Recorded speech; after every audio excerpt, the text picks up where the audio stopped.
चलो जी, तो अब हम आ रहे हैं नाफरा रूल्स के ऊपर। नाफरा रूल्स क्या कहते हैं? नाफरा रूल्स क्या कहते हैं? Okay, NFRA rules 2018। चल, कहता है किसके ऊपर अप्लाई होते हैं नाफरा रूल्स? किसके ऊपर अप्लाई होते हैं? पहला, कंपनीज जिनकी सिक्योरिटीज लिस्टेड है, चाहे इंडियन स्टॉक एक्सचेंज पे या इंडिया के बाहर किसी भी स्टॉक एक्सचेंज पर, उन पे अप्लाई होते हैं। अनलिस्टेड पब्लिक कंपनी, उस पर भी अप्लाई होते हैं। मतलब कौन सी अनलिस्टेड? जिसकी पेडअप कैपिटल 500 करोड़ या उससे ज़्यादा, टर्नओवर 1000 करोड़ या उससे ज़्यादा, या फिर आउटस्टैंडिंग लोन वगैरह 500 करोड़ या उससे ज़्यादा हो। कब? पिछले साल के 31 मार्च पर, यानी कि लास्ट ऑडिटेड देखना है आपने, तो उनके ऊपर भी अप्लाई होते हैं नाफरा के रूल्स। यानी कि हर छोटी मोटी कंपनी के ऊपर अप्लाई नहीं होते भाई, बड़ी बड़ी कंपनियों पे ही अप्लाई होते हैं। आगे, insurance companies, banking companies, companies engage in the electricity और companies governed by any special act, LIC वगैरह, तो इनके ऊपर भी अप्लाई होते हैं। फिर किसी भी और बॉडी कॉर्पोरेट पे, कंपनी पे, पर्सन पे, जिसे भी सेंट्रल गवर्नमेंट कहेगी जिसके पीछे कंपनी नाफरा, सेंट्रल गवर्नमेंट नाफरा को लगाना चाहे, बस इशारा कर देगी और नाफरा उसके पीछे है, बस उसके सारे कर्मों का फल वहीं पे उसे मिल जाता है। जैसे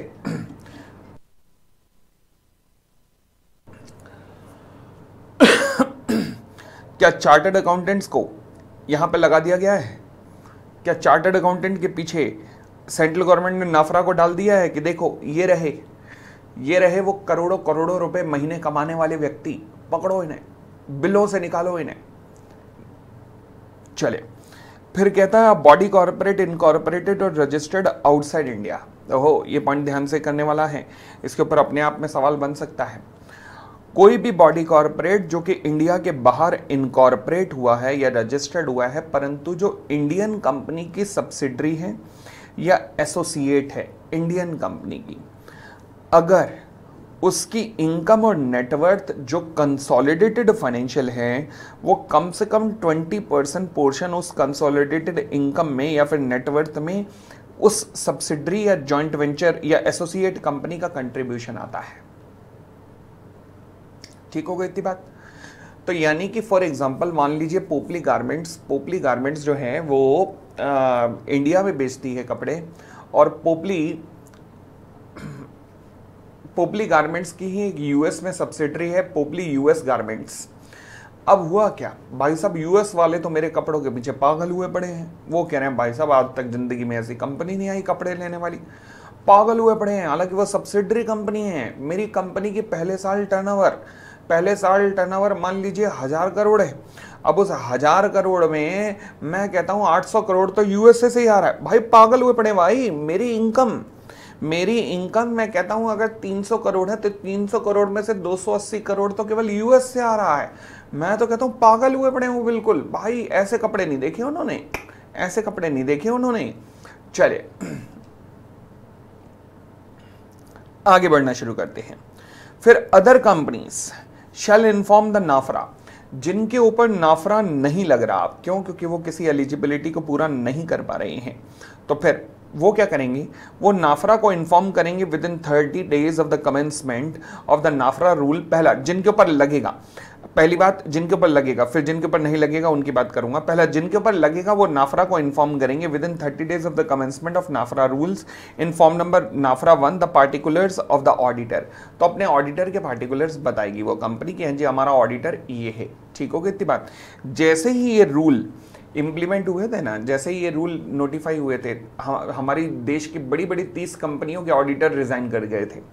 बस बहुत हो गया भाई, अब और नहीं करेंगे। ये खौफ है इस संस्था का, खौफ। आगे फिर कहता है कि मान लीजिए अगर नाफरा एक बार अप्लाई हो गया तो क्या होगा? मान लीजिए पहले साल आपकी टर्नओवर जो थी वो 1000 करोड़ थी, अगले साल तो सीधा ही 100 करोड़ थी, फिर उसके बाद 50 करोड़ थी, फिर उसके बाद 10 करोड़ थी। तो ये क्या है? नाफरा क्या है? एक बार चिपक गया तो चिपक गया ना, लॉ कहता है ऐसे थोड़ा ना होता है। तो फिर अ कंपनी और a body corporate other than company governed under the NFRA rule shall continue to be govern by the NFRA. एक बार जिन पे चिपक गया वो अगले 3 साल तक कम से कम चिपकता रहेगा, चाहे वो उस कंडीशन को पूरा ना भी कर पा रहे हो, पेड अप कैपिटल, टर्नओवर या फिर लोन्स वगैरह के लिमिट को पूरा ना भी कर पा रहे हो, परंतु एक बार अगर नाफरा चिपक गया तो मतलब चिपक गया अगले 3 साल के लिए। तो मान लीजिए लगातार 3 साल तक अगर आपने कोई भी कंडीशन को पूरा नहीं किया, सब कंडीशनों के नीचे आ रहे हो तुम, तो फिर 3 साल के बाद आप नाफरा से हट सकते हो, अलग हो सकते हो। अदरवाइज आपके मान लीजिए टर्नओवर पहले साल 1000 करोड़ थी, उसके बाद अगले 3 साल तक तो पक्का हो गया अब नाफरा। ठीक है जी, चलिए अब क्या होगा। अभी तक क्या होता था कि जो भी अकाउंटिंग स्टैंडर्ड या स्टैंडर्ड ऑन ऑडिटिंग बनते थे, आईसीआई पूरा तेल निकलवाता था, तेल निकलवा के सेंट्रल गवर्नमेंट को भेजता था, सेंट्रल गवर्नमेंट उसे एएस के रूप में मान्यता देती थी। अब आईसीआई तेल निकलवा के किसको देगा? नाफरा। नाफरा प्रेजेंट करेगा किसके पास? किसके पास? मिनिस्ट्री ऑफ कॉर्पोरेट अफेयर या सेंट्रल गवर्नमेंट के पास, और सेंट्रल गवर्नमेंट उसे अप्रूव करेगी।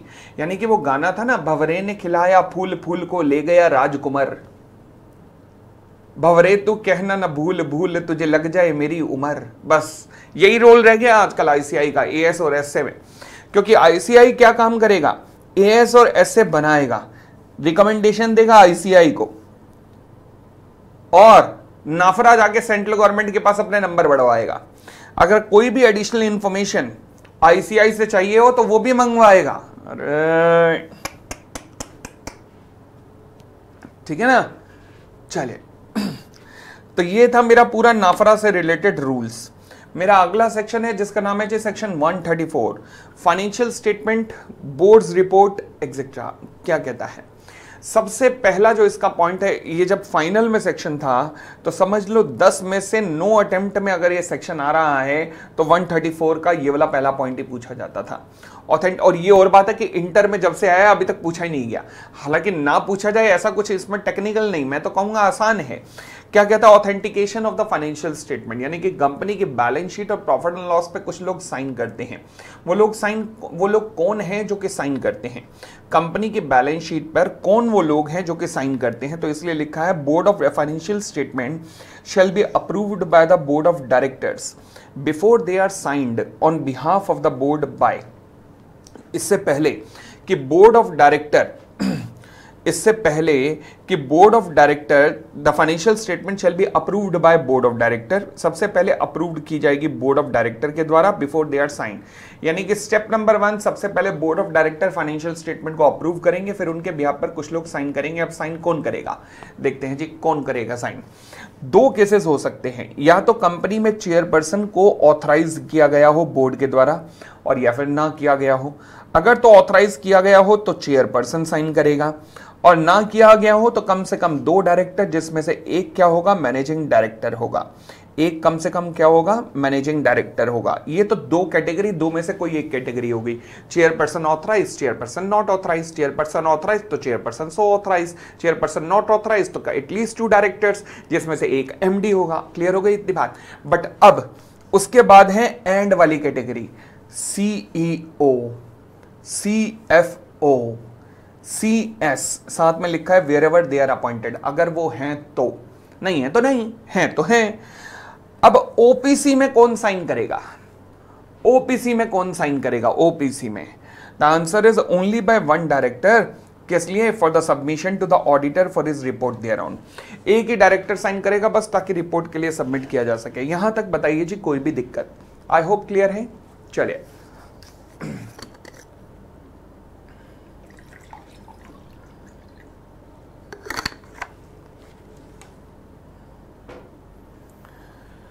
उसके बाद content of the boards report.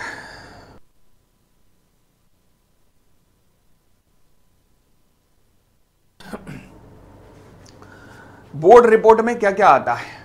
हाँ जी, बोर्ड रिपोर्ट में क्या क्या आता है?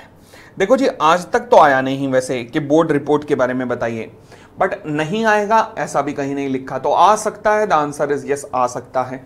तो बोर्ड रिपोर्ट में क्या क्या आएगा? पहला, extract of the annual return, annual return का पोर्शन आएगा बोर्ड रिपोर्ट के अंदर। दूसरा, कितनी मीटिंग हुई बोर्ड की, ये आएगा।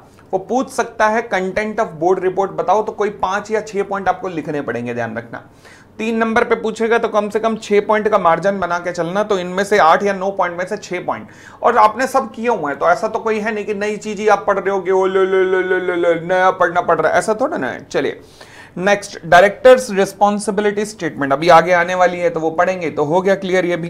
फिर अगर मान लीजिए फ्रॉड ऑडिटर ने रिपोर्ट किया, तो फिर other than those which are reportable to the central government, उनके बारे में बताना है अब आपको, ठीक है जी। आगे, बोर्ड ऑडिटर के द्वारा दी गई अगर कोई भी क्वालिफिकेशन या एडवर्स कमेंट या डिस्क्लेमर है तो उस पर अपनी एक्सप्लेनेशन देगा कि क्यों क्यों ऐसा हुआ, तो फिर पूरी एक्सप्लेनेशन देगा, ना केवल ऑडिटर की रिपोर्ट पर बल्कि कंपनी सेक्रेटरी की रिपोर्ट पर भी। फिर state of the affair of the company, company के बिजनेस के बारे में कमेंट पास करेगा वो कि कंपनी का बिजनेस कैसे चल रहा है, कंपनी के। अच्छा, वो तो यही लिखेगा ना कि हमने तो तबाही मचा रखी है, मार्केट में तो नाम ही पोप लिया आजकल, भाई लोग कोई कुछ ले ही नहीं रहे, वो तो ऑब्वियसली वही कहेगा, बट ठीक है, कंपनी के बिजनेस के बारे में चर्चा करेगा। आगे लॉ कहता है ईमानदारी से चर्चा कर, जो हालात है वो बता दे भाई, बता दे, ठीक है। आगे बढ़ते हैं, अमाउंट इफ एनी जो आप रिजर्व में ट्रांसफर करने वाले हो, जो आप रिजर्व्स में ट्रांसफर करने वाले हो अमाउंट, उसके बारे में भी बताइए। अच्छा, रिजर्व्स मतलब जनरल रिजर्व, स्पेसिफिक रिजर्व, कोई भी रिजर्व। आगे, अमाउंट जो डिविडेंड के रूप में देने वाले हो उसके लिए बताइए। सीएसआर इनिशिएटिव आपने क्या क्या किए उनके बारे में बताइए। क्या ऐसी कोई टेक्निकल चीज है जिसने दिमाग हिला दिया हो कि भाई साहब ये नहीं हो सकता? अफेयर मतलब बिजनेस ना, हाँ वाह बिल्कुल अक्षित, ठीक है बेटा, चलें। फिर भी हो सके तो एक बार हो सके ना गंगा जल के छींटे लगा ले, दिमाग में जो अशुद्धिकरण हुआ था उसका शुद्धिकरण हो जाए।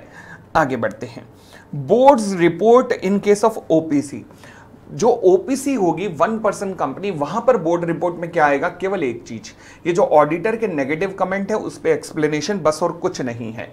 तो एक्सप्लेनेशन और comment bye the board on every qualification और एडवर्स रिमार्क, दैट्स इट। अब आता है डायरेक्टर रिस्पॉन्सिबिलिटी स्टेटमेंट। नाम अगर धीरे से बोले ना तो अपने आप पता लग जाता क्या आना है इसमें। डायरेक्टर रिस्पॉन्सिबिलिटी स्टेटमेंट यानी कि ऐसी स्टेटमेंट जिसके अंदर डायरेक्टर अपनी रिस्पॉन्सिबिलिटी बताएंगे कि हमारी ये रिस्पॉन्सिबिलिटी है। अच्छा, क्या आएगा इसमें? क्या आएगा? पहला कि हम मम्मी कसम खा के कहते हैं कि जब हमने एनुअल अकाउंट बनाए तो उसमें एएस का पालन किया है, एएस का पालन किया है, और अगर किसी कारण से नहीं किया तो क्या कारण है कि मटेरियल डिपार्चर हुआ कि नहीं किया। दूसरा, हमने जो अकाउंटिंग पॉलिसी लगाई है लाइक लीफो, फीफो वगैरह, उन्हें कंसिस्टेंटली अप्लाई किया है। ऐसे नहीं करते कि 31 मार्च 2020 के दिन हम चिट डालते हैं कि देखते हैं इस बार लीफो निकलेगा या फीफो, ले लीफो निकला, इस साल लीफो, अगली बार फिर डाली, इस बार फीफो, अब फीफो लगेगा।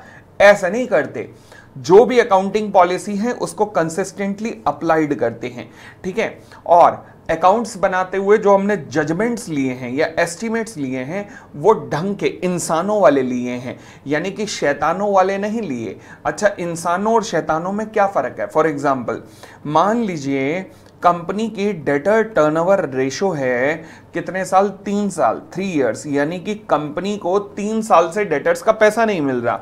अब ऑडिटर ने कहा भाई खुदा का खौफ करो, 3 साल से पैसा नहीं आया, ये डालो बैड डेट्स में। इन्होंने कहा अरे क्या बात कर दी ऑडिटर साहब वो तो पैसा दे रहे हैं, हमने मना किया है कि अभी चाहिए नहीं। ऑडिटर ने कहा कमाल कर दिया, तो लो ना पैसा। इन्होंने कहा ले लेंगे यार, 2 महीने में आ जाएगा बस। हाँ, हमें लगता है 1% डूबेगा। ऑडिटर क्या करे अब वो बिजनेस में तो घुस नहीं सकता। अब इन्होंने ऐसे एस्टिमेट बनाए हैं, क्या करें? तो गलत है। तो फिर इसलिए डायरेक्टर आप कसम खाओगे कि मम्मी कसम जो हमारे एस्टिमेट है वो रियल है, ठीक है ना। डायरेक्टर ने प्रॉपर एंड मेंटेनेंस केयर की है, किस लिए? For the maintenance of adequate accounting records. मतलब अगर मान लीजिए प्रॉपर बुक्स ऑफ अकाउंट्स वगैरह बनाए गए हैं, प्रॉपर बुक्स ऑफ अकाउंट्स बनाए गए हैं, यानी कि कोई ऐसा नहीं है कि पता लगा सेल्स और परचेज बुक हमारे पास नहीं है, एसेट और लायबिलिटी हमने बनाई नहीं, इसलिए डायरेक्टर ने गोइंग कंसर्न बेसिस का पालन किया है। गोइंग कंसर्न बेसिस यानी कि ये मान के चले हैं कि कंपनी अगले साल तक चलेगी, ऐसा नहीं है कि नहीं चलेगी, मर जाएगी, नहीं, उन्होंने गोइंग कंसर्न का पालन किया है। And in case of a listed company, ध्यान रखना, उन्होंने इंटरनल फाइनेंशियल कंट्रोल के बारे में चर्चा की है। इंटरनल फाइनेंशियल कंट्रोल का मतलब क्या होता है समझना। फॉर एग्जाम्पल मान लीजिए रिलायंस में अगर कंप्यूटर मंगाने हो तो कैसे मंगाने होंगे। देखो जी, ऐसा होगा कि वहां पर ना एक गोडाउन होगा, गोडाउन में रेजगारी पड़ी होगी, रेजगारी में कोई हाथ मारेगा, हाथ मार के जितने आएंगे वो सिक्के ले जाएगा, जाके कंप्यूटर मार्केट से खरीद लाएगा। ऐसे होता है। क्या मैं कह सकता हूं कि 1,000 रुपए तक की अप्रूवल मैनेजर, 20,000 रुपए तक की अप्रूवल सीनियर मैनेजर, 1 लाख रुपए तक की अप्रूवल चीफ मैनेजर, 50 लाख रुपए तक की approval AGM assistant general manager, 10 crore तक की approval chief general manager, 10 crore से ऊपर की अप्रूवल सीधा मुकेश अंबानी, ऐसा होता है क्या? नहीं। Yes, this is called internal financial control. तो फिर डायरेक्टर्स ने इंटरनल फाइनेंशियल कंट्रोल पूरा प्रिस्क्राइब कर रखा है और वो सही है, वो एडिक्वेट है। क्लियर हो गई इतनी बात? ना कोई हाँ कहता है ना कोई ना कहता है। आगे डायरेक्टर्स ने ऐसा प्रॉपर सिस्टम बना दिया है जिससे पता लग जाए कि कंपनी के ऊपर कौन कौन से कानून अप्लाई हो रहे हैं और कंपनी ने उन सभी कानूनों का पालन किया है या नहीं किया है। डायरेक्टर ने ऐसा सारा सिस्टम बना रखा है। ठीक है, और आगे बढ़ सकते हैं। फिर signing off the boards report. Sir अब बार बार हम साइन ही करवाते रहेंगे क्या? अभी ऊपर भी साइन करवाए। अरे खुदा का खौफ करो, वो फाइनेंशियल स्टेटमेंट के साइन थे, ये बोर्ड ऑफ डायरेक्टर की रिपोर्ट पे साइन है। तो फिर सर अब इन पे अलग करेंगे, उन पे अलग करेंगे? ना ना ना, इन पे तो और आसान है। इन पे पहले वाला पॉइंट उठा लो, अगर चेयरपर्सन ऑथराइज्ड है तो चेयरपर्सन, नहीं है तो 2 डायरेक्टर जिसमें से 1 एमडी, बस खत्म। बोलो हर हर गंगे। आगे in case of OPC only by 1 director. ठीक है ना? हाँ जी, इससे अच्छा अंगूठा लगवा लो। बिल्कुल बात ठीक है, कागजों पे अंगूठा लगवा के रख लो, उसी पे बैलेंस शीट चिपका के भेज देना। आगे बढ़ते हैं। कॉन्ट्रवेंशन हुआ तो कंपनी के ऊपर इतनी और इनके ऊपर उतनी, बस याद करने की जरूरत नहीं है। आगे आते हैं सेक्शन 136। ये क्या कहता है? कहता है right of the members to the copies of the audited financial statement. Section 136 चर्चा करता है। देखो जी, ऐसा है, हर कंपनी को अपने न केवल मेंबर्स को बल्कि डिबेंचर ट्रस्टीज को, बल्कि कोई भी और पर्सन जो कि एंटाइटल्ड होगा। यहां पे कौन आएंगे? Person entitled. रेफर करोगे अगर 101 तो आपको पता लग जाएगा सेक्शन 101 में कौन कौन से नाम लिखे हुए हैं। Legal representative, directors, auditor, legal representative और ऑफिशियल असाइनी, इन सबको कंपनी तुम भेजोगे क्या? Financial statement including the consolidated financial statement, annual return और अदर डॉक्यूमेंट अनेक्स्ड और attached to the financial statement. Like कौन से हैं? बोर्ड की रिपोर्ट, लाइक ऑडिटर की रिपोर्ट, ये सब भेजोगे कम से कम 21 दिन पहले, before the date of meeting. अब हालांकि लॉ मेकर ने यहाँ 21 क्लियर डेज नहीं लिखा, but normally notice of meeting और ये दोनों एक साथ जाते हैं नॉर्मली। क्या अदरवाइज कंपनी फालतू का खर्चा तो करेगी भी नहीं। ठीक है ना? अब सवाल उठा, नोटिस ऑफ मीटिंग क्या 21 दिन से कम का हो सकता है? हाँ, उसे शॉर्टर नोटिस कहते हैं। तो सोचो जी, अब कंपनी शॉर्टर नोटिस दे रही है 2 दिन का और 21 दिन पहले ये दे रही है, तो ये तो गलत है ना। इसलिए कंपनी, अगर आप शॉर्टर नोटिस दे रहे हो तो फिर ये भी शॉर्टर नोटिस पे जा सकती है, तो ये भी शॉर्टर नोटिस पे जा सकती है। बड़ी सीधी सी बात है। तो इसलिए जब मैं कह सकता हूं कि जनरल मीटिंग जहां पे ये कंसीडर्ड होनी है एजीएम, वो शॉर्टर नोटिस पे हो सकती है, तो ये भी शॉर्टर नोटिस पे हो सकती है।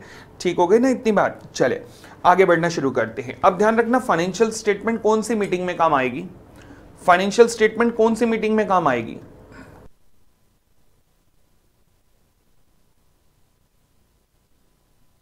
एजीएम में।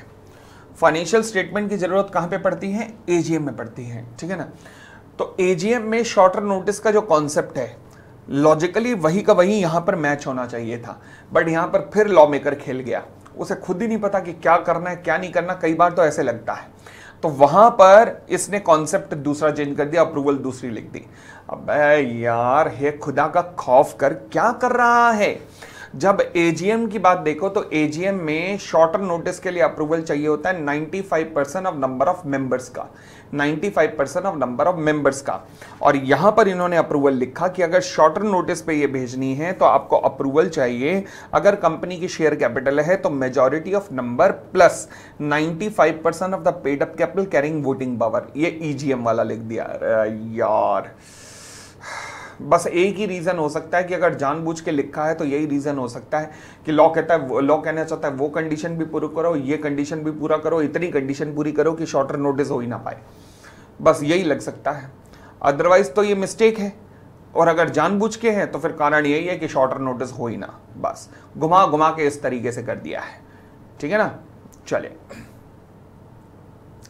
कंपनी की शेयर कैपिटल नहीं है तो 95% of the total voting power, तो जितने नंबर ऑफ मेंबर्स हैं। ठीक है ना।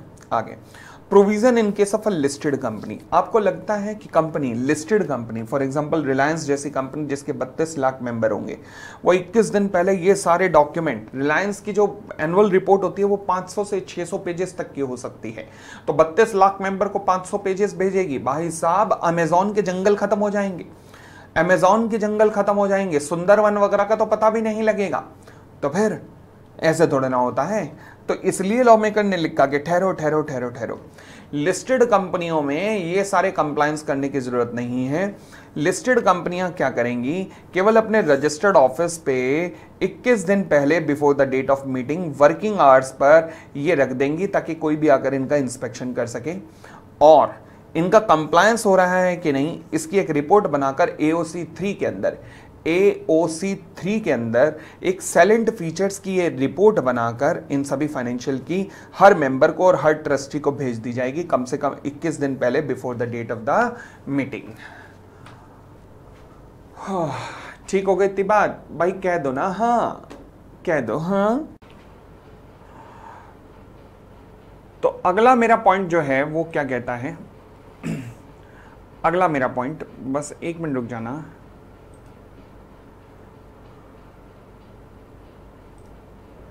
जी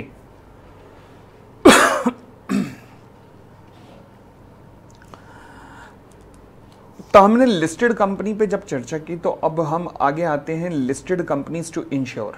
जी, क्या लिस्टेड कंपनियों तुम्हें इंश्योर क्या करना पड़ेगा, लिस्टेड कंपनियों तुम्हें क्या इंश्योर करना पड़ेगा जी, कि आपको आपकी फाइनेंशियल स्टेटमेंट, लिस्टेड कंपनीज आपको आपकी financial statement including the consolidated financial statement अपनी वेबसाइट पे भी डालनी पड़ेगी।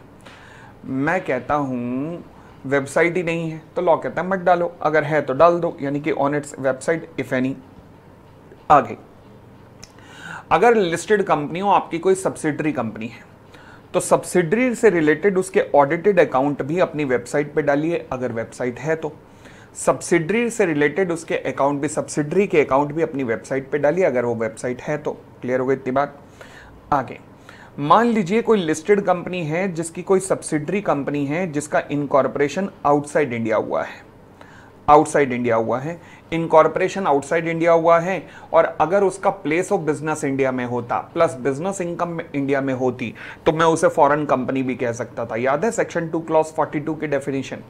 बट मैंने यहां कहा कि केवल एक सब्सिडरी है जिसका इनकॉर्पोरेशन आउटसाइड इंडिया हुआ है तो मैं उसे नाम दे रहा हूं फॉरेन सब्सिडरी, फॉरेन सब्सिडरी। अब यहां दो समस्याएं पैदा हो सकती हैं। पहला, आप कहते हैं कि सब्सिडरी से रिलेटेड ऑडिटेड फाइनेंशियल को डालिए, बट ऑडिटेड की जरूरत हमारे देश में तो है, हर कंपनी को ऑडिट की करवाना ही पड़ेगा, बट बाकी देशों में नहीं है, बाकी देशों में ऐसा ऑडिट की रिक्वायरमेंट नहीं है, कंपल्शन नहीं है। तो फिर तो मान लीजिए अगर फॉरेन जो सब्सिडरी है उसको ऑडिट करवाने की जरूरत नहीं है तो क्या मैं कह सकता हूं वो अनऑडिटेड फाइनेंशियल स्टेटमेंट भी आप अपनी वेबसाइट पे डाल सकते हो।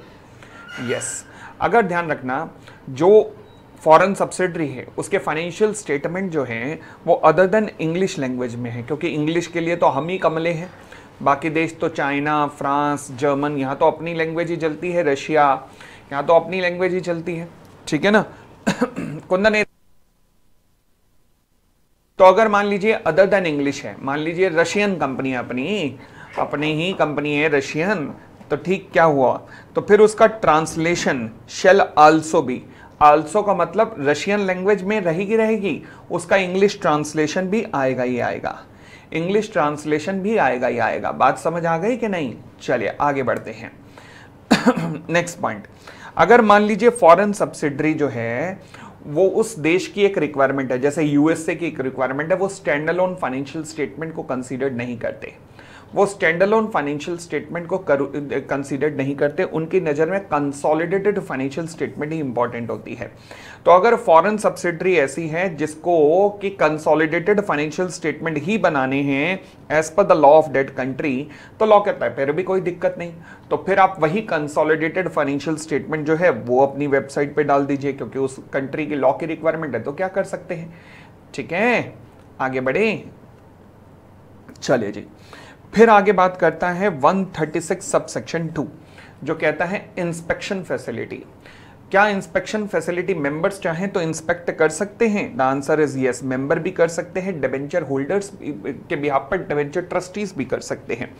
अब सवाल यहां पर एक और यहां पर यह आता है कि सर सवाल उठा कि 128 सबसेक्शन 3 के अंदर जब हम चल रहे थे तो हमने कहा था कि मेंबर्स को इंस्पेक्शन का राइट नहीं मिलता है। हाँ, नहीं मिलता है, मगर वो 128 सबसेक्शन 3 था जहां पर मैं बुक्स ऑफ अकाउंट्स की बात कर रहा था। ये 136 सबसेक्शन 2 है जहां पर मैं फाइनेंशियल स्टेटमेंट की बात कर रहा हूं। तो दोनों में डिफरेंस क्लियर हुआ? बोलो ना हाँ। ठीक है, तो इसलिए कंपनी अपने हर एक मेंबर को या ट्रस्टीज ऑफ द डिबेंचर को इंस्पेक्शन का राइट जरूर देगी कि आप आकर इंस्पेक्शन कर सकते हैं ड्यूरिंग द बिजनेस आवर। पता लगा रात के 2 बजे पहुंच गया और चारों तरफ से कंपनी को घेर लिया, खोलो दरवाजा खोलो, ऐसा नहीं होना चाहिए नालायक को, बिजनेस आवर्स में जाना है। ठीक है, आगे कंपनी की अगर मान लीजिए सब्सिडरी कंपनी है, अब कई मेंबर ऐसे होते हैं ना जिनके अंदर कीड़ा नहीं अजगर होता है, तो उन्होंने कहा जी हमें मजा नहीं आ रहा, ना हमें तो सब्सिडरी की पूरी फाइनेंशियल स्टेटमेंट देखनी है। अभी तो कंसोलिडेटेड देख ले यार, तो स्टैंड अलोन कंपनी की देख ले, वो करा ना मजा नहीं आ रहा, तो अब क्या करें? ऐसे को मजे दो। फिर कैसे? अगर कोई मेंबर सब्सिडरी की फाइनेंशियल स्टेटमेंट मांगे कि मुझे तो सेपरेट फाइनेंशियल स्टेटमेंट सब्सिडरी की चाहिए, तो फिर आपको सब्सिडरी, तो उस मेंबर को वो सब्सिडरी की फाइनेंशियल स्टेटमेंट प्रोवाइड करनी होगी। बोलो ना हाँ, क्लियर हो गई इतनी बात? चलिए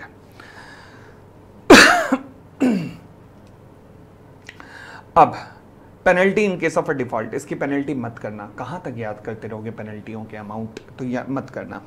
फिर आता है रूल नंबर 11। रूल नंबर 11 कहता है मान लीजिए अब अगर मैं बात करता हूं किसकी, लिस्टेड कंपनीज की बात करता हूं या फिर अदर पब्लिक कंपनीज की बात करता हूं जिनकी नेटवर्थ 1 करोड़ से ज्यादा, एंड ध्यान रखना आज तक और आया था, अब एंड आया है रूल नंबर 11 के अंदर, एंड टर्नओवर 10 करोड़ से ज्यादा है। रूल नंबर 11 किसका? Of the companies accounts rules, क्योंकि अकाउंट्स का चैप्टर है ना, तो कंपनीज अकाउंट्स रूल्स 2014। ठीक है, तो हर लिस्टेड कंपनी या अदर पब्लिक कंपनी जिसकी नेटवर्थ 1 करोड़ से ज्यादा एंड टर्नओवर 10 करोड़ से ज्यादा है, तो वो किस तरीके से डिस्पैच करेंगे? लिस्टेड कंपनियां किस तरीके से डिस्पैच करेंगे? देखो जी, लिस्टेड कंपनियों को कहा गया कि अगर आप मेंबर्स को अपनी एनुअल रिपोर्ट वगैरह भेजना चाहते हो तो आप कैसे भेजोगे?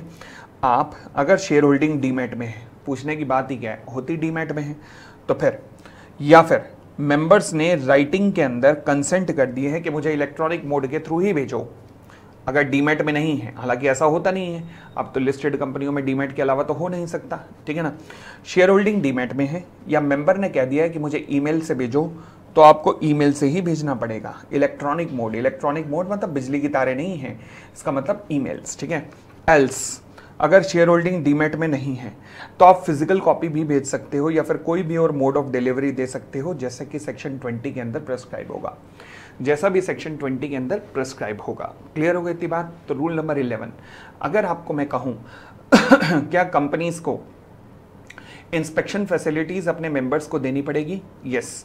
कहां लिखा है? ये हमने 136(1) के अंदर लिखा कि लिस्टेड कंपनी में प्रोविजन माना जाएगा कि कंप्लाई हो गया है, लिस्टेड कंपनी में प्रोविजन माना जाएगा कंप्लाई हो गया है अगर लिस्टेड कंपनियां कम से कम 21 दिन पहले इंस्पेक्शन के लिए ये सब अवेलेबल करा देती हैं, तो माना जाएगा कंप्लाई हो चुका है। ठीक है, और AOC 3 भेज देती हैं बस, तो माना जाएगा कंप्लाई हो चुका है। मगर फिर भी लिस्टेड कंपनियां अगर भेजना ही चाहती हैं फिर भी लिस्टेड कंपनी अगर भेजना ही चाहती हैं तो वो ईमेल के थ्रू भेज सकती हैं। पेपर की बचत करने का तरीका है बस, और कुछ नहीं।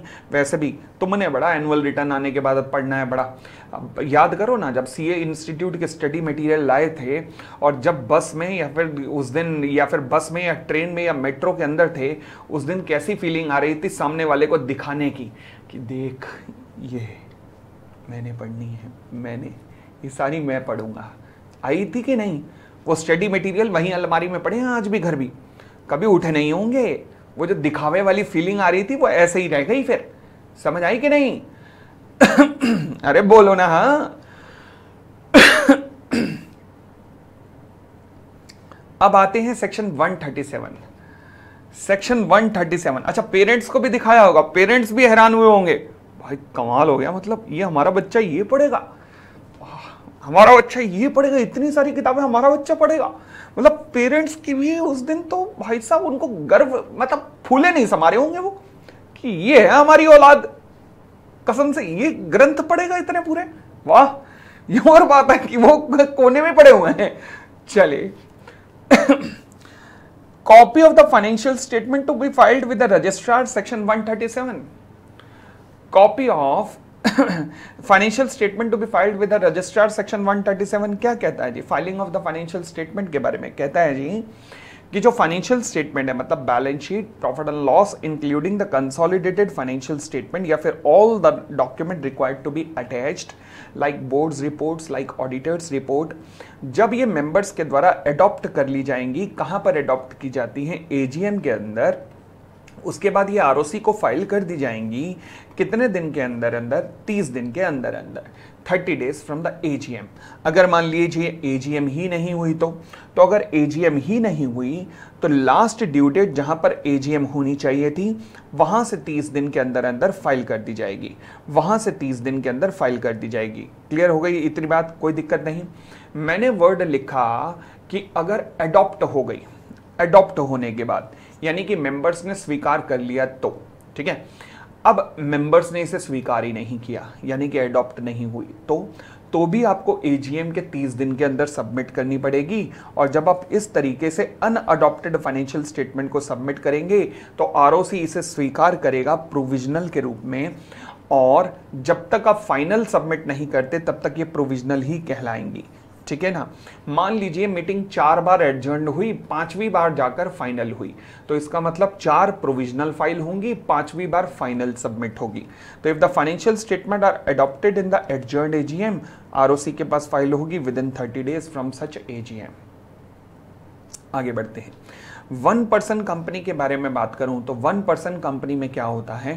वहां पर क्या होता है कि देखो जी, जो भी फाइनेंशियल स्टेटमेंट है अलॉन्ग विद जो जितने भी डॉक्यूमेंट्स जिनकी हमने बात की, बोर्ड रिपोर्ट, ऑडिटर रिपोर्ट वगैरह, वो सारे 180 डेज के अंदर from the closure of the financial year आपको आरओसी को फाइल करने पड़ते हैं 1% कंपनी के केस में।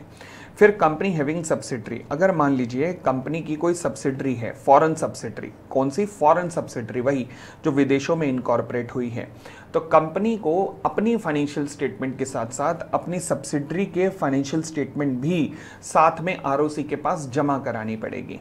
दोबारा बोलता हूं, कंपनी की अगर कोई सब्सिडरी है, फॉरेन सब्सिडरी, तो कंपनी अपनी फाइनेंशियल स्टेटमेंट के साथ में फॉरेन सब्सिडरी की फाइनेंशियल स्टेटमेंट भी लगाएगी। अच्छा, फॉरेन सब्सिडरी की लगाएगी, इंडियन सब्सिडरी की नहीं, क्योंकि इंडियन सब्सिडरी की एजीएम होगी, इंडियन सब्सिडरी अपनी फाइनेंशियल स्टेटमेंट अपनी एजीएम के बाद 30 दिन के अंदर सबमिट करेगी, ठीक है ना। तो हर कंपनी अपनी अपनी करेगी, बट फॉरेन सब्सिडरी के ऊपर तो इंडिया का कानून नहीं लगेगा।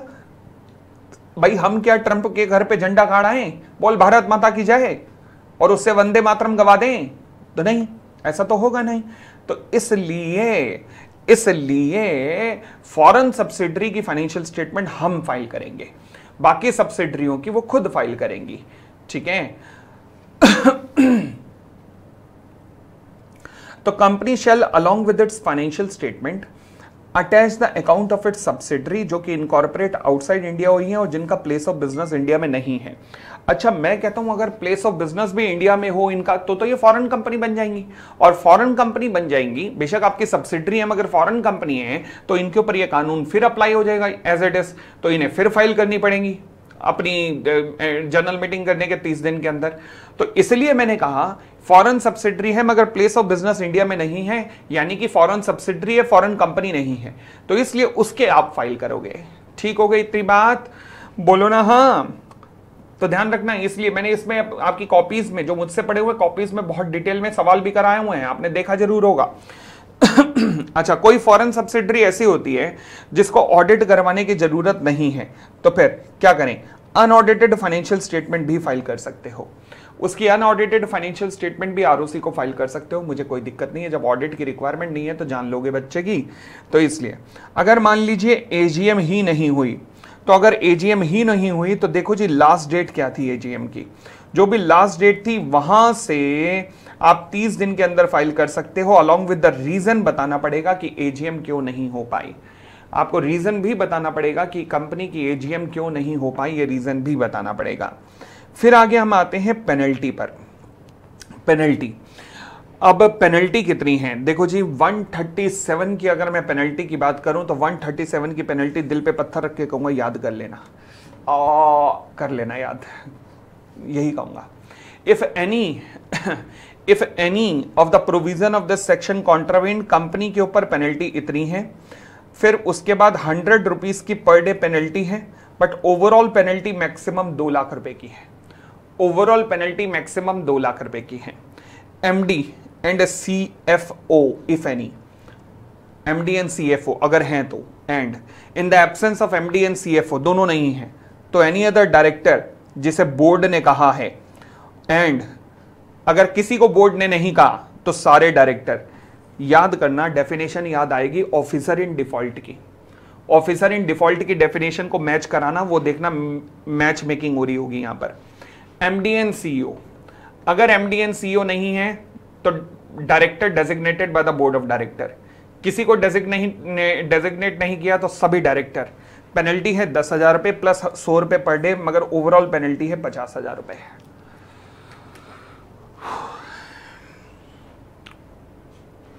ठीक है,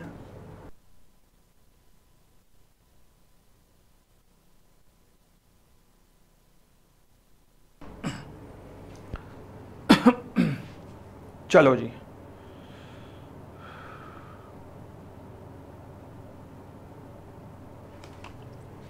नेक्स्ट पॉइंट, इंटरनल ऑडिट।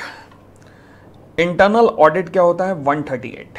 देखो जी इंटरनल ऑडिट क्या होता है, सोचो ना, बड़ी सीधी सी बात है। खेला होने के बाद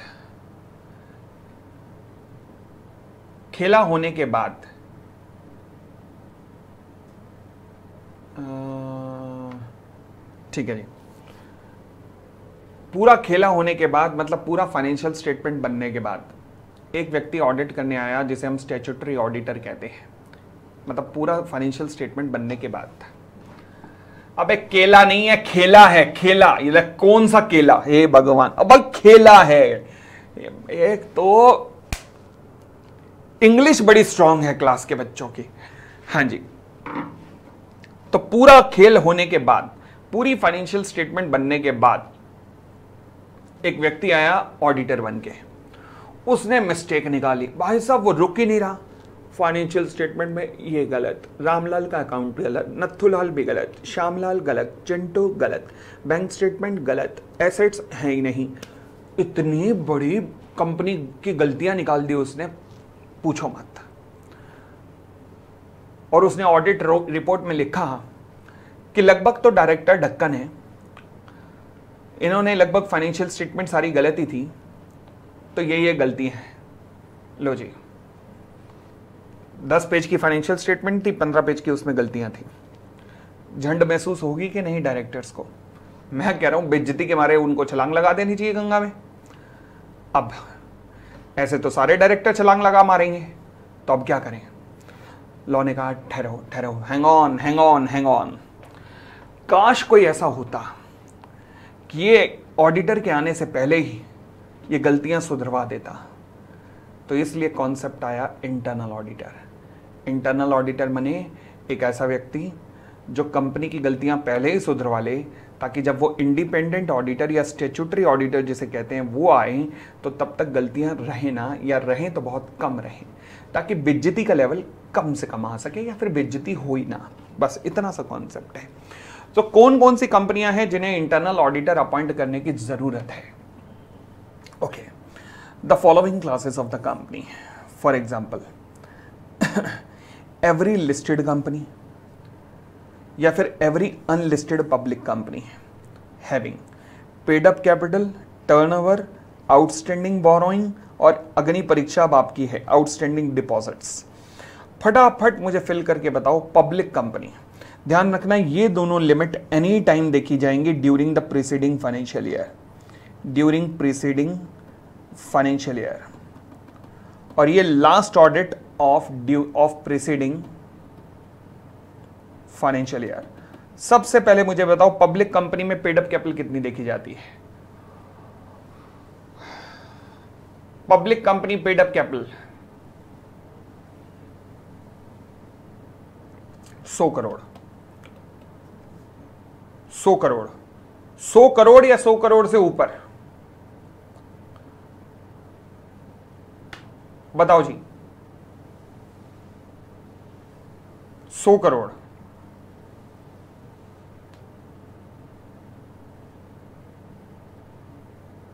100 crore and more, 2 to 10 crore. वाह वाह वाह, वारे जाऊं मैं तुम्हारे, कसम से।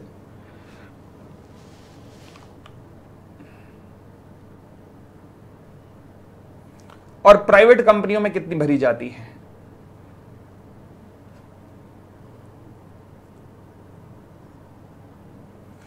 लिस्टेड कंपनी पे तो लॉ अप्लाई होगा ही होगा ना, वहां तो देखने की भी जरूरत नहीं है। अब हम बात कर रहे हैं पब्लिक कंपनी की, तो पेड अप कैपिटल कितनी है? 50 करोड़। टर्नओवर कितनी है? टर्नओवर बोलो जी, टर्नओवर।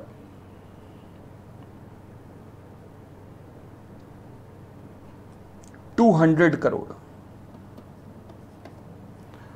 आउटस्टैंडिंग लोन और बोरोइंग, आउटस्टैंडिंग लोन और बोरोइंग बताओ जी, किसी भी टाइम। अच्छा, यहां भी मोर देन और इक्वल टू है या केवल मोर देन है?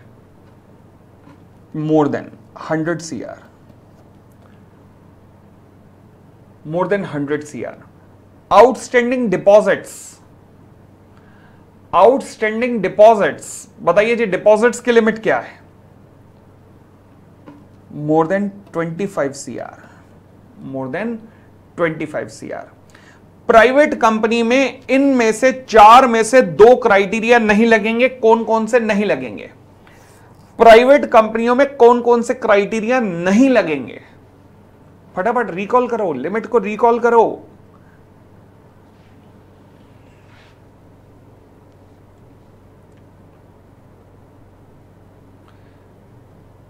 पेड अप कैपिटल लगेगा या नहीं लगेगा? फटाफट बताओ जी। पेड अप कैपिटल लगेगा या नहीं लगेगा? फर्स्ट एंड फोर्थ नहीं लगेंगे। तो टर्नओवर, प्राइवेट लिमिटेड कंपनी में टर्नओवर कितनी होगी? प्राइवेट लिमिटेड कंपनी में टर्नओवर कितने? टर्नओवर का क्राइटेरिया प्राइवेट लिमिटेड कंपनी कितना है जी? प्राइवेट लिमिटेड कंपनी में टर्नओवर का क्राइटेरिया 200 करोड़, बिल्कुल ठीक कहा। और बोरोइंग का कितना है? बोरोइंग का कितना है? जल्दी बताओ जी, बोरोइंग का कितना है? 100 करोड़, बिल्कुल ठीक कहा। ठीक हो गई इतनी बात भी। चले, अब सवाल उठा इंटरनल ऑडिटर कौन हो सकता है? तो इंटरनल ऑडिटर जो है वो चार्टर्ड अकाउंटेंट, CMA या फिर एनी अदर प्रोफेशनल, जिसे भी बोर्ड चाहे वो हो सकता है। अच्छा जी, इंटरनल ऑडिटर कंपनी का एम्प्लॉय भी हो सकता है और एम्प्लॉय ना हो ये भी हो सकता है। क्लियर हो गई इतनी बात? चलो जी, ये यहां तक डन का मैसेज हो गया। आगे बढ़ सकते हैं।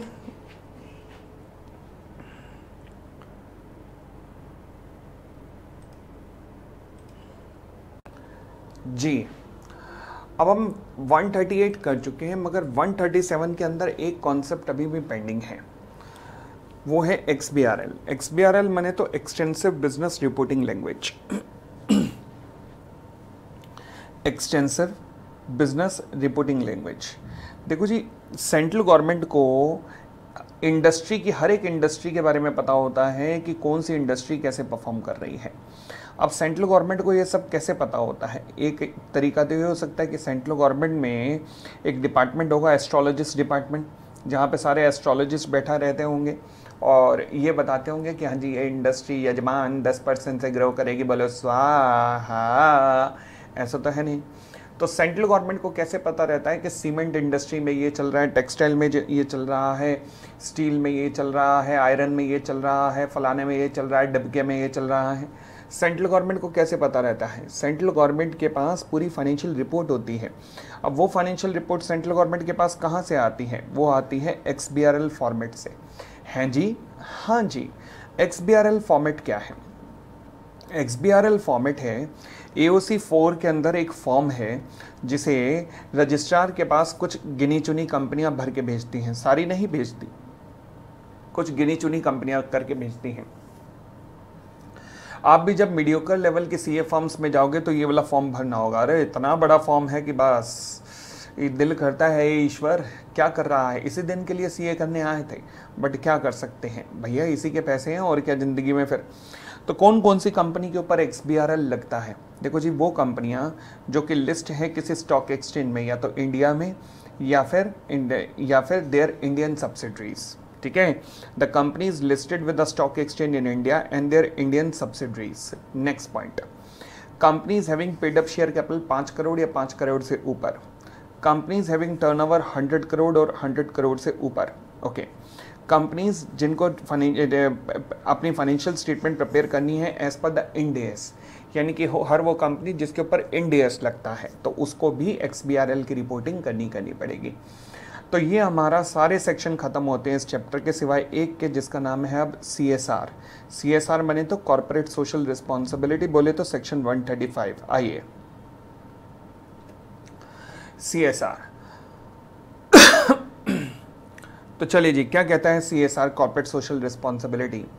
जब भी मैं कहता हूँ CSR तो मुझे बोलना पड़ेगा section 135, read with the company CSR rules 2014, section 135 read with the company CSR rule 2014। कौन कौन सी कंपनीज को CSR करने की ज़रूरत है? वो कौन कौन सी कंपनीज है जिनके ऊपर सेक्शन 135 यानी कि CSR लगेगा? तो लॉ कहता है जी, हर वो कंपनी जिसकी नेटवर्थ, ध्यान रखना, नेटवर्थ 500 करोड़ या उससे ऊपर हो, टर्नओवर 1000 करोड़ या उससे ऊपर हो, नेट प्रॉफिट 5 करोड़ या उससे ऊपर हो, तीनों के बीच में और है। तो फिर उस कंपनी को क्या करना पड़ेगा? उसे CSR में कंट्रीब्यूशन की बात नहीं कह रहा वो कह रहा है उसे एक CSR कमेटी बनानी पड़ेगी। अब ये तीनों फिगर्स कब देखी जाएंगी? ये देखी जाएंगी इमीडिएट प्रीसीडिंग फाइनेंशियल ईयर में तीनों फिगर्स देखी जाएंगी। ठीक है जी। CSR कमेटी में कौन आएगा? लॉ कहता है जी कम से कम 3 या 3 से ज़्यादा, मतलब कम से कम 3 डायरेक्टर्स आएंगे, जिनमें से एक डायरेक्टर ऐसा होना चाहिए जो कि इंडिपेंडेंट डायरेक्टर हो। तो इसका मतलब क्या इंडिपेंडेंट डायरेक्टर अपॉइंट करना हर कंपनी की रिस्पॉन्सिबिलिटी है ना? ऐसा तो नहीं है। हर एक कंपनी में तो इंडिपेंडेंट डायरेक्टर नहीं आता, कुछ एक में आता है, कुछ एक में नहीं आता। अच्छा, किन में नहीं आता? अगर जिनमें नहीं आता तो वहाँ CSR कमेटी कैसे बनेगी? मैं कह सकता हूँ वहाँ फिर CSR कमेटी में 3 डायरेक्टर तो होंगे, बट एक इंडिपेंडेंट डायरेक्टर नहीं होगा उनमें। तो where a company is not required to appoint an independent director, तो फिर CSR कमेटी में 2 या 2 से ज़्यादा डायरेक्टर भी हो सकते हैं। अब ये 2 डायरेक्टर क्यों आ गए? क्योंकि वो कंपनियां जिनमें इंडिपेंडेंट डायरेक्टर नहीं होते वो कौन कौन सी कंपनियां होती हैं, पहले इसकी चर्चा करते हैं। देखो जी, कौन कौन सी कंपनी को इंडिपेंडेंट डायरेक्टर रखने की ज़रूरत है? Listed public company. इसके अलावा और कौन कौन सी कंपनियां हैं? इसके अलावा हैं जी public company, other public company जिनकी paid up share capital 10 crore या 10 करोड़ से ज़्यादा, टर्नओवर 100 करोड़ या 100 करोड़ से ज़्यादा, लोन बोरोइंग वगैरह 50 करोड़ रुपए से ज़्यादा है, तो ऐसी कंपनियों को, यानी कि लिस्टेड में भी पब्लिक और अदर्स में भी पब्लिक कंपनियां, तो यानी कि प्राइवेट कंपनियों की अगर बात करूं तो इंडिपेंडेंट डायरेक्टर की ज़रूरत नहीं है। यस, इंडिपेंडेंट डायरेक्टर की ज़रूरत नहीं है। तो इसका मतलब अच्छा, और प्राइवेट लिमिटेड कंपनियों में मिनिमम नंबर ऑफ डायरेक्टर्स कितने हो सकते हैं? प्राइवेट लिमिटेड कंपनियों में मिनिमम नंबर ऑफ डायरेक्टर होते हैं 2। तो इसलिए लॉ मेकर ने लिखा कि जिन्हें इंडिपेंडेंट डायरेक्टर अपॉइंट करने की जरूरत नहीं है, एक तो उसमें होगा प्राइवेट लिमिटेड कंपनी, और दूसरा वो पब्लिक कंपनियां भी जो इस कंडीशन को पूरा नहीं कर रही। तो इसलिए लॉ मेकर ने लिखा कि वहां पर 2 या 2 से ज्यादा डायरेक्टर भी हो सकते हैं। तो 2 और मोर इसलिए लिखा गया। क्लियर हो गई इतनी बात? और आगे बढ़ते हैं। नेक्स्ट पॉइंट, नेटवर्थ का मतलब दिया हुआ है, ये हम पहले भी बेसिक डेफिनेशंस के अंदर कर चुके हैं। फिर उसके बाद हाँ जी, disclosure by the board of directors report. जो बोर्ड ऑफ डायरेक्टर की रिपोर्ट बनेगी ना सेक्शन 134 के अंदर, तो उसके अंदर ये जरूर दिया जाएगा कि कॉन्स्टिट्यूशन क्या होगा, सीएसआर कमेटी में कौन कौन आता है। अगली बात, सीएसआर कमेटी का रोल क्या होगा? सीएसआर कमेटी का रोल क्या होगा? पहली बात, CSR committee board of director को रिकमेंड करेगी अपनी CSR policy. CSR committee recommend करेगी बोर्ड को अपनी सीएसआर पॉलिसी, जिसमें बताएगी कि वो कौन कौन सी एक्टिविटीज़ करना चाहते हैं। एक्टिविटीज़ ऐसी होनी चाहिए जो शेड्यूल 7 के मुताबिक, तो शेड्यूल 7 ध्यान रखना एमसीक्यू में पूछा जा सकता है, कौन से शेड्यूल के मुताबिक होनी चाहिए, तो शेड्यूल 7 के मुताबिक होनी चाहिए। आई होप इतना क्लियर है। तो जो पॉलिसी बनाएगी सीएसआर कमेटी, वो शेड्यूल 7 के अनुसार होनी चाहिए, उसमें एजुकेशन, हेल्थ, ये सब आता है। Next point, recommend. अब पॉलिसी बनाने के बाद आप रिकमेंड करोगे कि हम कौन सी एक्टिविटी पे कितना खर्चा करना चाहते हैं। फॉर एग्जांपल, पॉवर्टी पे इतना, एजुकेशन पे इतना, ये सब बताओगे, ठीक है ना। नेक्स्ट पॉइंट, फिर आप ये जो आप बना रहे हो पॉलिसी, इसको मॉनिटरिंग का काम भी करोगे। यानी कि ये जो आप पॉलिसी बना रहे हो, खाली पॉलिसी बनाने से कुछ नहीं होगा, इसकी मॉनिटरिंग भी होनी चाहिए, तो इसकी मॉनिटरिंग का भी काम करोगे आप। ठीक हो गई इतनी बात? और आगे बढ़ते हैं। फिर आता है जी ड्यूटीज ऑफ द बोर्ड। तो बताओ जी, सीएसआर कमेटी क्या करेगी? सीएसआर कमेटी प्रपोजल बनाएगी, फॉर्मुलेट करेगी पॉलिसी को और रिकमेंड करेगी बोर्ड को। जब बोर्ड को रिकमेंड करेगी सीएसआर कमेटी, तो फिर बोर्ड की रिस्पॉन्सिबिलिटी क्या बन गई? जो उसे रिकमेंड हुई है पॉलिसी, बोर्ड उसे अप्रूव करेगा। और दूसरा, मॉनिटरिंग का काम बोर्ड भी करेगा, कि इंश्योर करेगा कि जो एक्टिविटी उसे कही गई थी, बताई गई थी, वो उस अनुसार चल भी रही हैं। ठीक है जी। Amount to be spend. अब कितना अमाउंट सीएसआर में स्पेंड किया जाएगा? लॉ कहता है कम से कम 2% of the average net profit during the preceding 3 financial year. Sir एक जगह तो हमने इमीडिएट प्रीसीडिंग फाइनेंशियल ईयर देखा, हाँ वो तब देखा जब हम नेटवर्थ, टर्नओवर और नेट प्रॉफिट को देख रहे थे, तो हमें एकदम पिछला फाइनेंशियल ईयर देखना है एलिजिबिलिटी के लिए। बट कितना कंट्रीब्यूशन करना है, इसके लिए मुझे एवरेज चाहिए। एवरेज कितने साल का? एकदम पिछले 3 साल के प्रॉफिट का एवरेज चाहिए। और फिर पिछले 3 साल के प्रॉफिट का एवरेज का कितना परसेंट? 2% कंट्रीब्यूट कर सकते हो। ठीक है जी। अगर कंपनी को 3 साल हुए ही नहीं है, तो जितने भी हुए हैं उन सब का एवरेज निकाल लो। ठीक है। अगली बात, क्या कंपनी, मान लीजिए कंपनी जो है वो महाराष्ट्र की है और सीएसआर चेन्नई में जाके कर रही है। लॉ कहता है ओए ओए हेलो, ओए कंट्रोल, ओए कंट्रोल, जहाँ के तुम हो उस लोकल एरिया में करना, जहाँ के तुम हो। कंपनी अगर पूरे इंडिया में बिजनेस है, टाटा, रिलायंस, तो फिर पूरे इंडिया में कर सकते हो।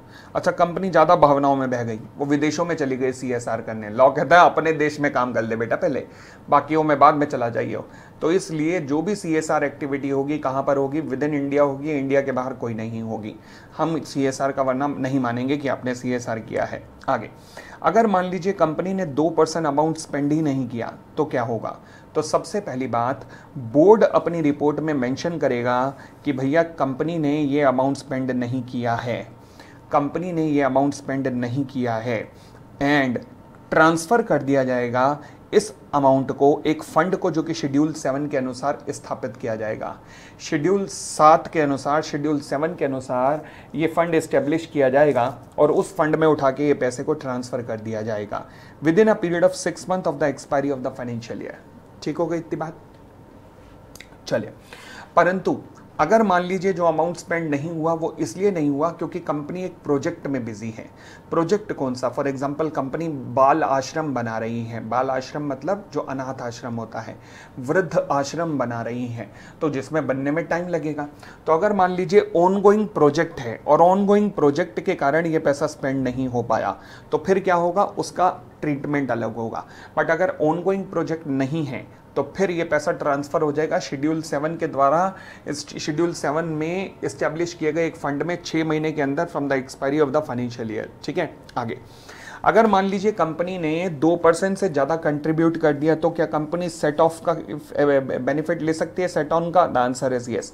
सच कंपनी में set off such excess amount against the requirement, मतलब अगले ईयर्स में ले सकती है, हमें कोई दिक्कत नहीं है। और आगे बढ़ते हैं, treatment of amount remaining unpaid. हाँ जी, अगर तो देखो जी, मैंने बात कही कि अगर अमाउंट अनपेड है मतलब आपने पे नहीं किया 2% भी, और ऑनगोइंग प्रोजेक्ट के कारण तो क्या होगा? तो जो भी अनस्पेंड अमाउंट है उसको 30 दिन के अंदर अंदर from the end of the financial year, 30 दिन के अंदर अंदर from the end of financial year आप उसको उठा के एक स्पेशल अकाउंट में ट्रांसफर कर दोगे, called as unspent CSR account. Unspent CSR account ongoing project के कारण। तो अगर ऑनगोइंग प्रोजेक्ट नहीं होगा तो कहां पे ट्रांसफर होगा? अगर ऑनगोइंग प्रोजेक्ट नहीं होगा तो ये कहां पर ट्रांसफर होगा? तो मैं कह सकता हूं ये ट्रांसफर कहां पे होगा, फटाफट बताइए। तो ये ट्रांसफर होगा शेड्यूल 7 के फंड के अंदर with in 6 month from the end of financial year. और ऑनगोइंग प्रोजेक्ट है तो कब ट्रांसफर होगा? With in 30 days from the end of the financial year. ठीक है जी, किसमें? अनस्पेंड CSR अकाउंट के अंदर। ये बातें ध्यान रखना, भूलना मत। एंड अब ये अमाउंट CSR के लिए यूज किया जाएगा उस फंड में से। कितने साल के लिए यूज किए, कितने साल के अंतर्गत यूज किया जाएगा? द आंसर इज 3 साल के अंदर, with in a period of 3 financial year अपने ट्रांसफर से। और अगर ये यूज ना हो पाया 3 साल तक, तो फिर 3 साल तक अगर आप इसे यूज ना कर पाए तो फिर इसे भी उसी फंड में ट्रांसफर कर देंगे जो शेड्यूल 7 में बना है। कितने दिन में ट्रांसफर कर देंगे? 3 साल कंप्लीट होने के 30 दिन के अंदर अंदर। एक बार फटाफट रिकॉल करके देखो कॉन्सेप्ट को, फटाफट रिकॉल करके देखो। अगर मान लीजिए अनस्पेंट अमाउंट है, 2 केसेस बन सकते हैं। अगर कंपनी का ऑनगोइंग प्रोजेक्ट है तो ऑनगोइंग प्रोजेक्ट है तो फिर फाइनेंशियल ईयर खत्म होने के 30 दिन के अंदर इसे अनस्पेंट CSR अकाउंट में ट्रांसफर कर दो। 3 साल के अंदर यूज कर लेना। नहीं कर पाए तो 30 दिन के अंदर, 3 साल खत्म होने के 30 दिन के अंदर अंदर इसे शेड्यूल 7 के अकाउंट में ट्रांसफर कर दो। अगर मान लीजिए अनस्पेंट अमाउंट है, कोई ऑनगोइंग प्रोजेक्ट नहीं है, तो फाइनेंशियल ईयर खत्म होने के 6 महीने के अंदर अंदर शेड्यूल 7 के उस अकाउंट में ट्रांसफर कर दो। ठीक है, नेक्स्ट पॉइंट, पेनल्टी। अब ये पेनल्टी का अमाउंट है। If the company is in default of subsection 5 और सबसेक्शन 6, वो ट्रांसफर करने में अगर कंपनी ने डिफॉल्ट किया तो फिर क्या होगा? देखो जी, 2 ही चीजें हो सकती हैं। अगर तो ऑनगोइंग प्रोजेक्ट है, अगर ऑनगोइंग प्रोजेक्ट है तो फिर अनस्पेंट CSR अकाउंट आएगा, और अगर ऑनगोइंग प्रोजेक्ट नहीं है तो फिर अनस्पेंट CSR नहीं आएगा, फिर शेड्यूल 7 का अकाउंट आएगा। ठीक है ना? तो उस हिसाब से पेनल्टी लगेगी, या तो 2 times of amount required to be transfer to schedule 7 और अनस्पेंट CSR अकाउंट, और 1 करोड़, और एवरी ऑफिसर इन डिफॉल्ट के ऊपर ये वाली पेनल्टी है, which ever is lower. Clear हो गई इतनी बात? चलिए, अब कुछ कंपनीज को एग्जम्पशन दे दी गई है from the constitution of the CSR committee. ध्यान रखना, बहुत इंपॉर्टेंट है ये। कुछ कंपनीज को एग्जम्पशन दे दी गई है। क्या एग्जम्पशन दी गई है? कहता है where the amount to be spend does not exceed 50 lakh, यानी कि वो जो 2% अमाउंट है वो 50 लाख को एक्सीड नहीं करता है, तो फिर CSR कमेटी बनाने की ज़रूरत नहीं है। CSR कमेटी बनाने की ज़रूरत नहीं है, और ये काम जो CSR कमेटी कर रही थी इसे बोर्ड ऑफ डायरेक्टर ही खुद कर सकते हैं। तो इस काम को बोर्ड ऑफ डायरेक्टर ही खुद कर सकते हैं, हमें कोई दिक्कत नहीं है। अब कुछ रूल्स आते हैं, जो रूल्स क्या कहते हैं। पहला रूल देखिएगा, कहता है जी meaning of the CSR। CSR का मतलब क्या होता है? CSR कहता है जी, CSR का मतलब क्या होता है ये तो नहीं बताया, बट उसने कहा है शेड्यूल 7 में जो CSR है वो CSR है, मगर इसमें ये चीज़ें नहीं आएंगी। क्या? पहला, वो एक्टिविटी जो कि आप normal course of the business में करते हैं। मान लीजिए company normal course of business में मंदिर बनवाने का काम करती है, शेड्यूल 7 के और CSR में भी मंदिर बनवा रही है, गलत है, वो नहीं हो सकता। ठीक है ना। कंपनी नॉर्मल कोर्स में चैरिटेबल हॉस्पिटल चलवाती है, सीएसआर में भी चैरिटेबल हॉस्पिटल चलवा रही है, वो गलत है, नहीं हो सकता। मगर इसकी एक एग्जम्पशन दे दी गई, वो क्या, अगर कंपनी इन्वॉल्व है रिसर्च एंड डेवलपमेंट एक्टिविटीज़ के अंदर और वो रिसर्च चल रही है कोविड के ऊपर, तो हम मान लेंगे कि क्योंकि ज़रूरत है, समय की मांग है कोविड के ऊपर रिसर्च, तो हम ये मान लेंगे कि बिल्कुल आप सीएसआर में कर रहे हो, प्रोवाइडेड कंडीशन क्या है, सच एक्टिविटी जो है वो कैरिड आउट कर रहे हो आप in collaboration with any institute और ऑर्गेनाइजेशन जो कि शेड्यूल 7 में मेंशन है, और ये detail of all such activities आपकी पूरी एनुअल रिपोर्ट में मेंशन है। तो हम मान लेंगे कि आप बेशक कोविड की वैक्सीन बनाने में लगे हुए हो और आप उसी में अगर स्पेंड कर रहे हो, कोई दिक्कत नहीं है हमें। नेक्स्ट पॉइंट फिर कहता है जी सीएसआर में क्या नहीं आएगा, कोई भी एक्टिविटी जो कि आउटसाइड इंडिया कर रही हो, कोई भी एक्टिविटी जो आउटसाइड इंडिया कर रहे हो। मगर इसमें एक चीज़ अलाउ है, वो क्या, आप देख रहे होगे आजकल मेडल्स की झड़ी लग रही है। कॉमनवेल्थ गेम्स में हम 4th नंबर पे आए हैं, काम 7th 8th नंबर पे आते थे। ऐसा क्यों? क्योंकि आजकल सरकार बड़ी पार्टिकुलर हो गई है हर चीज़ में इंडिया का नाम रोशन करने के लिए। तो इसलिए जितने भी हमारे स्पोर्ट पर्सनल हैं, इन सबको ट्रेनिंग कहाँ दी जाती है, विदेशों में दिलवाई जाती है। जैसे नीरज चोपड़ा साल में लगभग 200 दिन से ज़्यादा तो विदेशों में रहते हैं, ठीक है ना, विदेशों में ट्रेनिंग करते हैं। तो फिर इसलिए अगर ट्रेनिंग आप हमारे स्पोर्ट्स पर्सन को बाहर दिलवाना चाहते हो तो हमें कोई दिक्कत नहीं है, हम आपको सीएसआर का बेनिफिट देंगे। Third, contribution of amount to any political party CSR नहीं माना जाएगा। नेक्स्ट, कोई भी ऐसा काम जो केवल एम्प्लॉयज़ के बेनिफिट के लिए होगा वो सीएसआर नहीं माना जाएगा। बहुत इंपॉर्टेंट है कि सीएसआर में क्या क्या नहीं आएगा, ध्यान रखना। कोई भी एक्टिविटी जो कि मार्केटिंग बेनिफिट डिराइव करती है आपके प्रोडक्ट के लिए, जो कि आपके प्रोडक्ट की मार्केटिंग का काम करती है, वो एक्टिविटी किसी भी एंगल से सीएसआर एक्टिविटी नहीं कही जा सकती। नेक्स्ट, कोई भी एक्टिविटी जो कि आप अपने स्टैट्यूटरी ऑब्लिगेशन को पूरा करने के लिए करते हो। फॉर एग्जांपल आपने एक पेड़ काट दिया, अब आपने पेड़ काटा, उस पेड़ को काटने के कारण हमारा एक एक्ट है जिसे कहते हैं एनवायरमेंट प्रोटेक्शन एक्ट, जो कहता है अगर आपने एक पेड़ काटा तो आपको 10 पेड़ लगाने पड़ेंगे। तो आपने वो 10 पेड़ लगाने पे जो खर्चा किया, क्या वो सीएसआर है? द आंसर इज नहीं, वो सीएसआर नहीं है, ठीक है ना। चले आगे बढ़ते हैं। अब हम आते हैं ऑन गोइंग प्रोजेक्ट। नाम आया था ना अभी, ऑन गोइंग प्रोजेक्ट। तो ये ऑन गोइंग प्रोजेक्ट क्या होता है?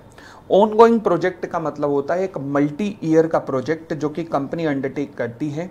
मल्टी ईयर, जैसे वृद्धाश्रम, अनाथ आश्रम बनाना, जो कि मैक्सिमम 3 साल तक का हो सकता है। उस फाइनेंशियल ईयर को छोड़ देना जिसमें ये शुरू हुआ, उसके आगे के 3 फाइनेंशियल ईयर, यानी कि अप्रैल 22 में शुरू हुआ तो 22-23 को छोड़ देना, अगले 3 फाइनेंशियल ईयर यानी कि 23-24, 24-25, 25-26, तो 31 मार्च 2026 तक खत्म हो जाए, ठीक है। आगे बढ़ सकते हैं।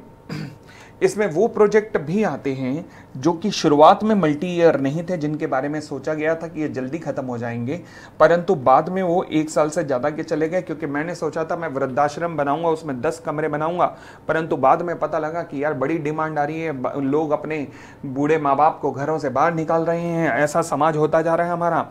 तो फिर मैंने कहा जी कोई दिक्कत नहीं है, फिर क्या,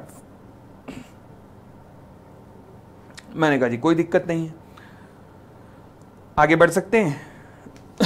नेक्स्ट पॉइंट, रूल 3 एप्लीकेशन। ये क्या कहता है? कहता है जी हर कंपनी, दोबारा बोलता हूं, हर कंपनी इंक्लूडिंग द होल्डिंग और subsidiary company of the foreign company and a foreign company. दोबारा पढ़िएगा, हर कंपनी इंक्लूडिंग द होल्डिंग और subsidiary and a foreign company जिसका कोई भी ब्रांच ऑफिस या प्रोजेक्ट ऑफिस इंडिया में है और जो कोई भी क्राइटेरिया फुल करती है, जो भी क्राइटेरिया फुलफिल करती है 135(1) का। क्या क्राइटेरिया है? वही net worth, turnover and net profit, ठीक है ना। आगे तो उसको ये प्रोविजन कंप्लाई करने पड़ेंगे। यस, लिखा है every company including it's holding और सब्सिडरी कंपनी। अब देखकर तो ऐसे लग रहा है कि मान लीजिए होल्डिंग और सब्सिडरी कंपनी दोनों की लिमिट को मिलाकर देखना है, ऐसा नहीं है। होल्डिंग की लिमिट अलग देखनी है, सब्सिडरी की कंपनी की लिमिट अलग देखनी है, हर एक की लिमिट अलग अलग देखी जानी चाहिए, ये बात ध्यान रखिएगा। तो फिर यहाँ होल्डिंग और सब्सिडरी क्यों लिखा हुआ है? वो इसलिए लिखा हुआ है क्योंकि अगर होल्डिंग और सब्सिडरी दोनों मिलकर, दोनों अलग अलग ये क्राइटेरिया फुलफिल करते हैं तो उसके बाद दोनों मिलकर CSR एक्टिविटी कर सकते हैं? हाँ, कर सकते हैं, दोनों मिलकर CSR एक्टिविटी कर सकते हैं, मुझे उसमें कोई दिक्कत नहीं है। नेक्स्ट पॉइंट, अगर मान लीजिए कोई कंपनी ऐसी है जो कि 135(1) में कवर्ड नहीं हो रही है, अगर कोई कंपनी ऐसी है जो कि 135(1) में कवर्ड नहीं हो रही है लगातार 3 साल तक, तो फिर अब उसे CSR कमेटी बनाने की ज़रूरत नहीं है और उसे ना ही CSR में कंट्रीब्यूट करने की कोई ज़रूरत है। यानी कि अगर एक बार CSR की लिमिट लग गई, चाहे बेशक उसके बाद कभी नहीं लगी, बट एक बार लग गई तो कम से कम कितने साल तक चलेगी? एक बार ये चिपक गया 135 तो कम से कम कितने साल तक मोहब्बत करके जाएगा कंपनी से? 3 साल।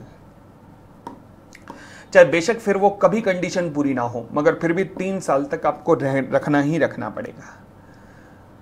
3 साल तक कंडीशन को रखना ही पड़ेगा, CSR को कंप्लाई करना ही करना पड़ेगा। ठीक है, आगे CSR इम्प्लीमेंटेशन। अब CSR का इम्प्लीमेंटेशन कैसे हो सकता है? देखो जी, CSR का इम्प्लीमेंटेशन कैसे हो सकता है? बोर्ड को इंश्योर करना पड़ेगा, बोर्ड को, कि CSR एक्टिविटी या तो कंपनी खुद कर रही है या फिर किसके थ्रू कर रही है। देखो जी, किन किन के थ्रू कर सकती है सिचुएशन, या तो अपनी कंपनी खोलो या फिर किसी और कंपनी के साथ मिलकर बनाओ। मतलब अपनी कंपनी खोलो मतलब सेक्शन 8 कंपनी खोलो, रजिस्टर्ड पब्लिक ट्रस्ट या रजिस्टर्ड सोसाइटी वगैरह, ऐसे बना सकते हो थ्रू ओन कंपनी और विद अदर कंपनी। ठीक है।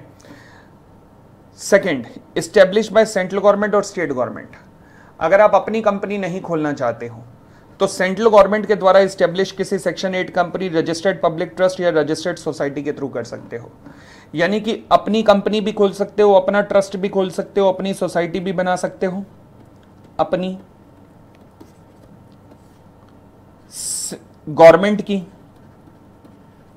गवर्नमेंट की कंपनी के थ्रू भी कर सकते हो, रजिस्टर्ड पब्लिक ट्रस्ट या रजिस्टर्ड सोसाइटी के थ्रू भी कर सकते हो।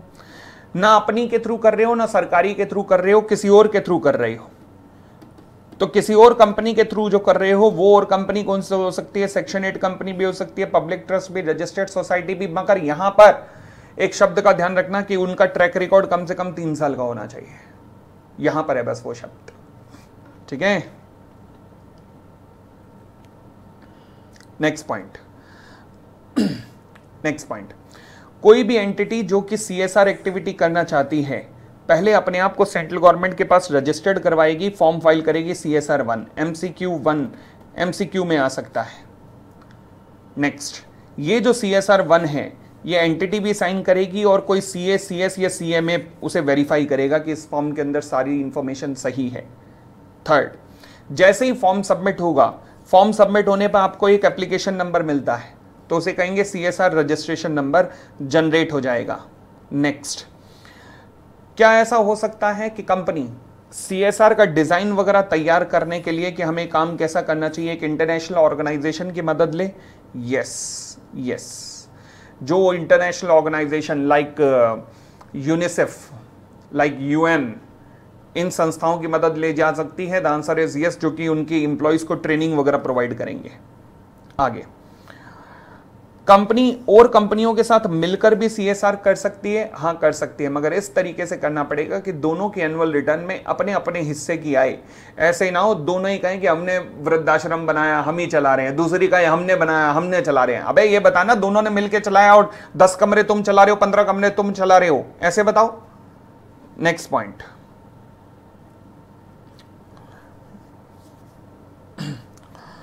बोर्ड को यह इंश्योर करना पड़ेगा कि जो भी फंड डिसबर्स हुआ है वो उसी पर्पस के लिए यूज हुआ है जिस पर्पस के लिए उन्होंने अप्रूव किया था। और CFO, कंपनी का CFO इस बात को सर्टिफाई भी करेगा। ऑनगोइंग प्रोजेक्ट के अंदर बोर्ड प्रॉपर मॉनिटरिंग करेगा। ठीक है जी, आगे बढ़ना शुरू करें। अब ये CSR कमेटी के बारे में चर्चा करता है जिसकी हम ऑलरेडी चर्चा कर चुके हैं। प्राइवेट कंपनियों में 2 से हो सकती है, पब्लिक कंपनियों में इतने से हो सकती है। आगे बढ़ना शुरू करते हैं। CSR expenditure. CSR expenditure administration का जो खर्चा होगा सीएसआर पे, वो 5% of the total CSR expenditure. CSR expenditure मतलब 2%। वो जो 2% का अमाउंट है ना, उसमें से 5% से ज्यादा एडमिनिस्ट्रेशन नहीं होना चाहिए।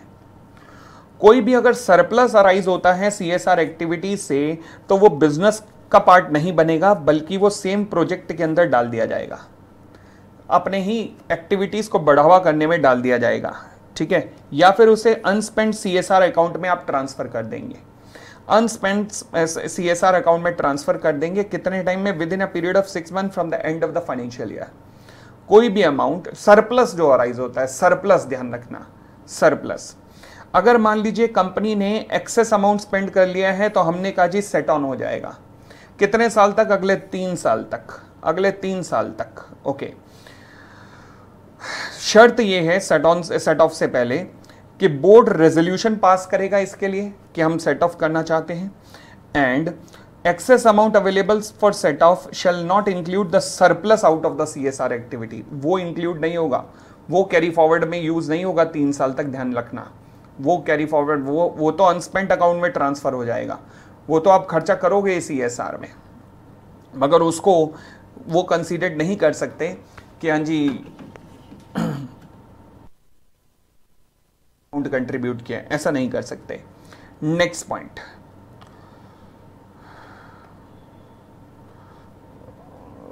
ओके, अभी भी इतना पोर्शन रह गया है।